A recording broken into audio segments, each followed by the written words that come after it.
In this modern era of life, education is one of the most important things in our life. Education allows you to grow, to advance your knowledge, to see, to open the world through a new perspective by gaining your knowledge. Now, education also allows you to be a well-functioning member of this society.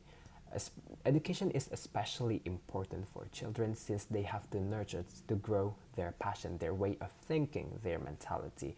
Now, the place where you can gain or obtain education is by going to school. School is like a layered education. You go to primary, then you go to middle school, high school, and then to the university. You have to finish the layer before other layers to go to achieve to the higher level of education.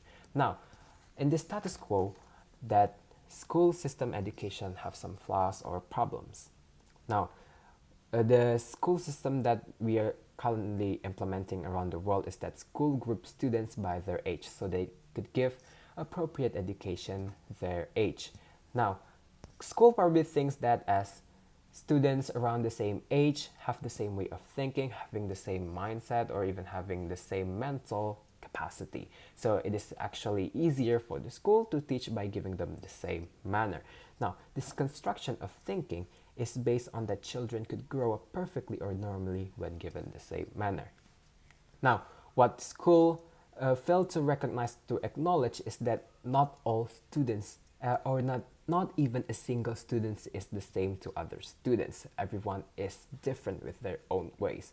Children have their own interests, have their own uniqueness, and even have their own passion. And even with this kind of situation, many schools still go with the traditional way of studying, which is giving all the students the same job, the same task, since they have some similarities, especially their age. Now, these things are all mostly theories and lacks on the competency or skills of their children or students. There is no room for interest or passion for the children. So what children or students tends to do is that they seek their passion for in extracurriculars or institution or facilities outside of school. So schools fall the or give the burden of passion to out the institution or activity outside of them. But this is supposedly to be the burden of school to grow or nurture their students. Now, what we want to believe is that children have their own uniqueness that comes within their self, their environment, their family, and their interests, and all the surroundings that affects their growth.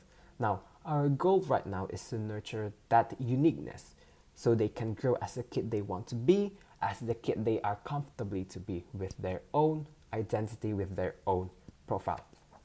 So, how do we achieve this? We want to make a school or make classes that are based on their interest, intelligence, or uniqueness, and we'd like schools to only focus on that area to make a perfect, outstanding students with their own identity. Now, for the arguments, I have given 3 arguments for this motion. So the first one is that children nowadays should be viewed as unique individuals, as different individuals, and not the same with like their group. Now, many schools right now give the same task, give the same jobs to many students.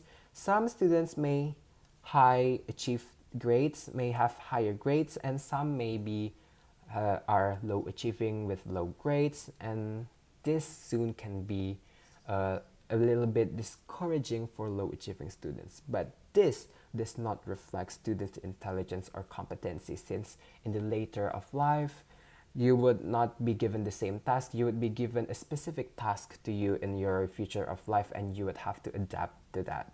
Now, onto my second argument that students, when grouped by their competency or intelligence, are most likely to better communicate, to be most likely better adapt since they are grouped by their interests.